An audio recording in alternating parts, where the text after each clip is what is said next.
No matter how we repackage fast scrolling media, it's always going to have the same impact on the human brain.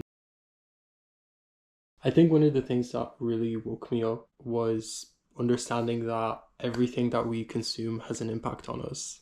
Now, walk with me, walk with me. I feel like this is something that I truly didn't get until I started to meditate. Because when I started doing this, I started to see kind of everything that I consumed, whether it was like TikTok or YouTube, any really like social media that I consumed throughout the day. I saw all of it just like replay in my mind over and over again. And I don't know if anyone has had a similar experience, but this is literally what happened for me. Like, yeah, social media is it's definitely something that I want to talk about, and this is definitely not going to be like my first or my last video on it. I feel like I'm still on social media and I'm still, it's a part of my life. It's a part of what I want to do, so, I'd love to be a part of the conversation. In my experience though, I feel like what has helped me the most is definitely just understanding that no matter what label I put on it, like fast scrolling media is never going to be good for me. Every single time that I have consumed it in the past, it has just made me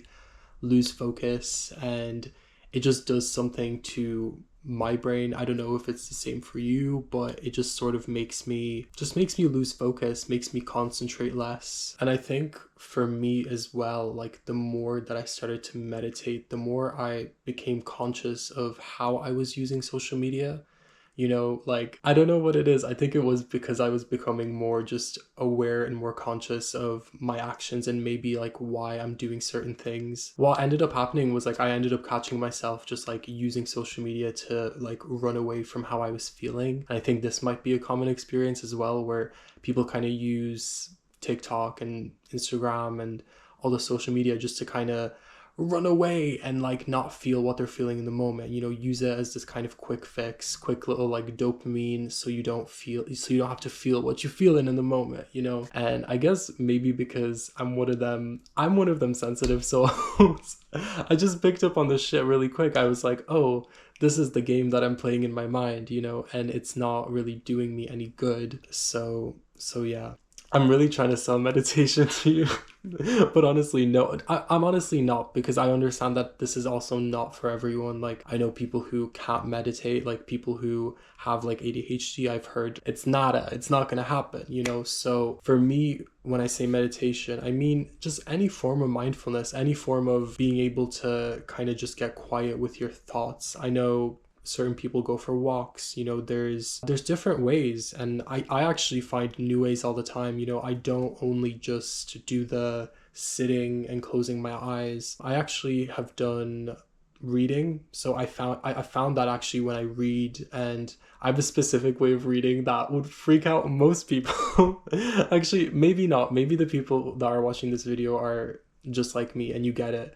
But the way that I read is I will have a book, and I'm either like reading on my phone or reading from a book, and I'll have maybe like it depends where I am, but sometimes I'll have like my earphones in and I'll have like a little like meditation music or like frequency playing, some like lo-fi beats, and I'll be reading the book, and then like I'll just walk around and I'll just get in such a flow state where I'm like, just all the words are just like melting into my mind, and I'm just like one with the book.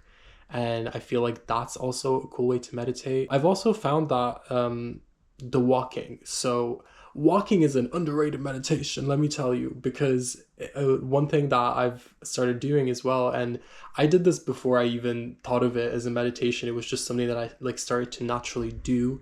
As you're walking, it's focusing on something in the distance and like putting your energy into that, whether it's like a tree or a person, just kind of putting your full energy into it. And you kind of start to like, I don't know, you get into this like very like relaxed state, and especially if you are around like nature, like this works like a charm for me. Like every time. And I've noticed as well, because I live in a city, so if I am in like really crowded places and maybe sometimes I just need that like peace of mind, I'll just put my energy on something that's far in the distance, and that will make me just like relax. And I don't know. I haven't heard a lot of people talk about this, but I feel like maybe as humans, this is something that we already do like naturally. I don't know. Let me know in the comments. Let me know if you've done this before or if you know what I'm trying to tell you. But yeah, basically, why am I even bringing this up? Because I truly believe that like if right now you have a dependency on social media, if you struggle with social media addiction, then if you're not like conscious, if you're not aware of it, you're gonna just be stuck in the loop. You know, you need to become aware of the loop to change the loop. So so yeah, and I think this is the best way, you know, like finding your way of, you know, mindfulness, of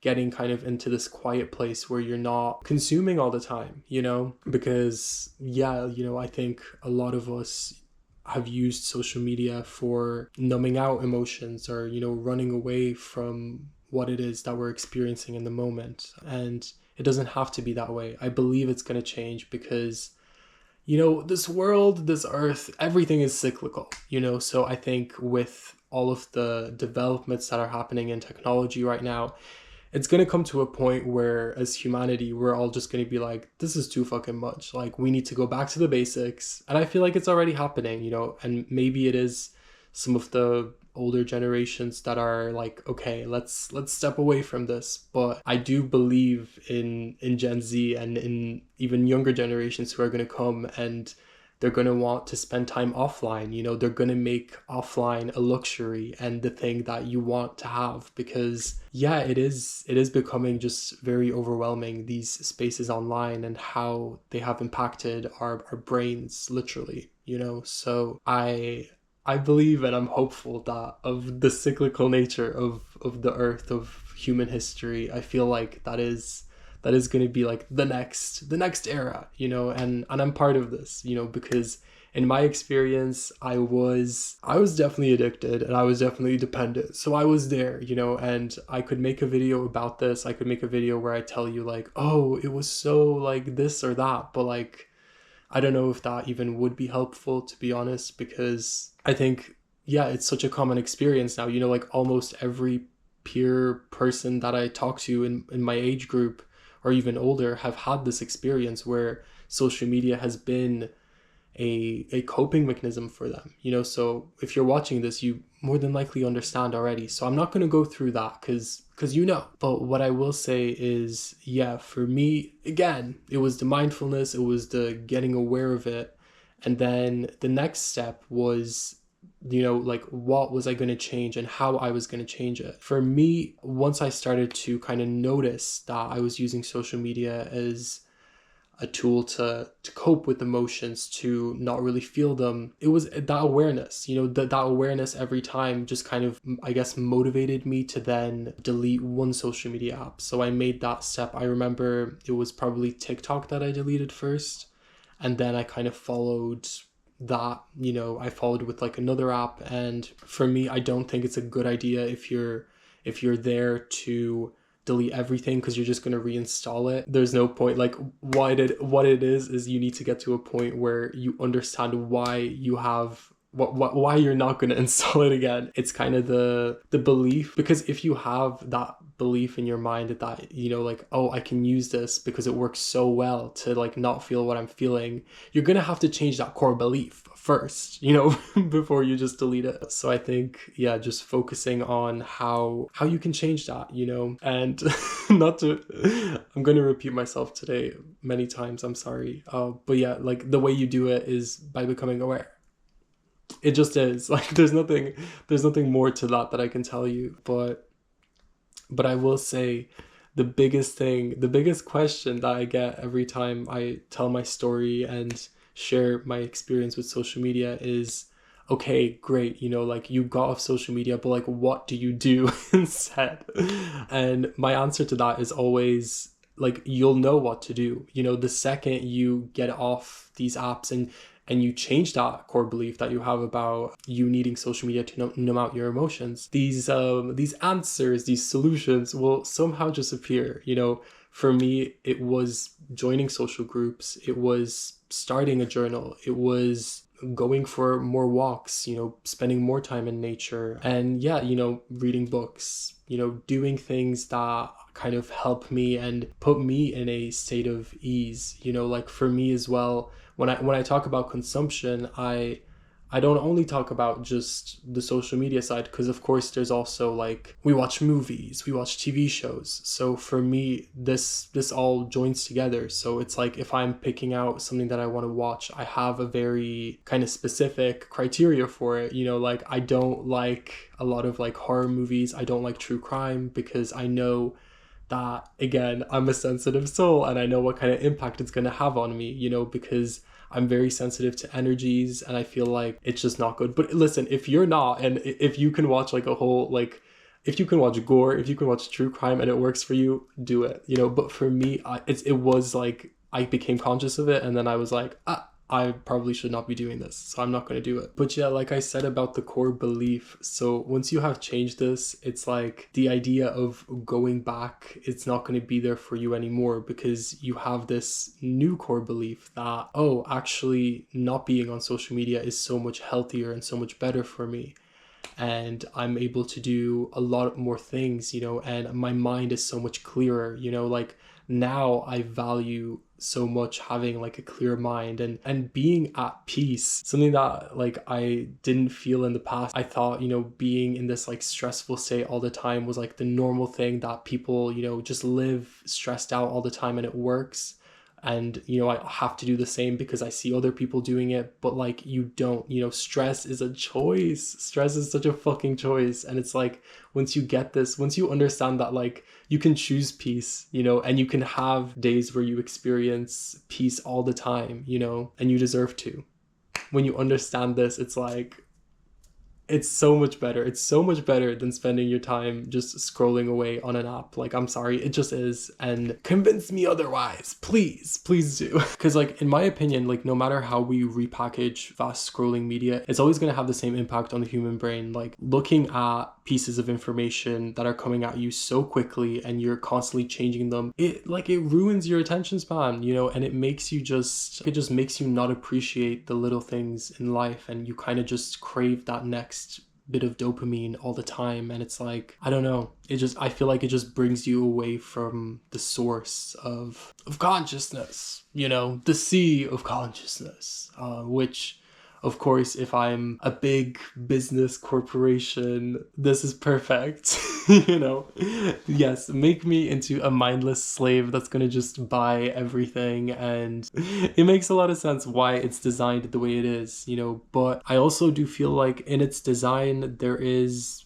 the other side of it, you know, where you can just be like, okay, this is kind of the systems we have in place, the algorithms, but then here I am, you know, I'm someone who also wants to be on social media, wants to create content, but I don't want to follow the fast scrolling media route. You know, I want to kind of go and do my own thing, and I can, you know. And I think that there is still a sense of freedom and choice on social media. I don't think we're in a place now, thankfully, where everything is so heavily, you know, sterilized. And you know, I believe it is still to this day a thing where you kind of get out of it what you put in. And I feel like for me, the social media that I use is YouTube, you know, and like everything there is, you know, creators that I really like, that like I'll put time aside in my day to be like, okay, I'm gonna watch this video and I kind of know what I'm gonna feel like after it. Yeah, and I feel like if you do want to go down this path of kind of going offline and like just maybe using like YouTube and like minimal social media, you know, you can create it and make it into whatever way works for you, because I don't think that you need to go completely offline to have that healthy balance. Like for me, I just use YouTube and WhatsApp. Like those are my two like main forms of social media. And for me, YouTube is great because it's still a place that values self-expression, that, you know, you can find so many different people who share their ideas, who share their lives. And I've said this in a previous video, but it is a point that I want to bring up again because it's so important. You know, like I truly feel like you can learn the most from people's ways of being more than anything else. You know, like someone can sit in front of me and like tell me all this like theory and like facts and statistics, and I I just won't care. Like, it will just go right past my mind. But like, if I'm experiencing someone's energy and someone's just way of being over time, and yeah, like for me, this is what like truly has had like an impact in my life, you know, just being able to see people who live their life fearlessly, who are able to take up space in conversations and film themselves in public, you know, have the confidence, the self-trust to do that. Like, that has changed my life, you know, being able to experience people that are emitting that kind of frequency and energy. So don't take this for granted, you know, if you are on this journey, like find these people who are real as fuck, find these people who are doing the thing you want to do, and yeah, and like learn from their energy. You know, we're here to learn from each other. You know, I think that's a big lesson that we've forgotten with social media. It's like we're so obsessed with news articles, politics, all this like statistics shit, but like we're humans, you know, we're consciousness, and it's like we have forgotten that like the source of learning is literally just being around other humans and learning from others in practice and experience, you know, learning from failing, you know. And like I think this is something that I want to bring up and talk about and share. But yeah, like no matter where you are in your your relationship with social media, just know you are on the right track. If you're here with me in this place right now and you're starting to become kind of a little more curious, a little more conscious of how social media has been affecting you, then you're already there. You know, like all you need to do is just keep going with that, you know, and just kind of asking yourself more questions, you know, getting more curious. Stop judging it, you know, like you have navigated life, you have coped with life the way you have, and it's gotten you to this place. So don't judge that, don't discredit that, you know. But when you get that new point of consciousness, implement it, you know, and yeah, you know, and keep going, you know. And it's endless and it's beautiful. So yeah, I think I want to finish it there, and I want to say I'm so grateful for you guys and for all the blessings that you have given me and all the blessings that are coming my way. So yeah, thank you guys again and enjoy your week.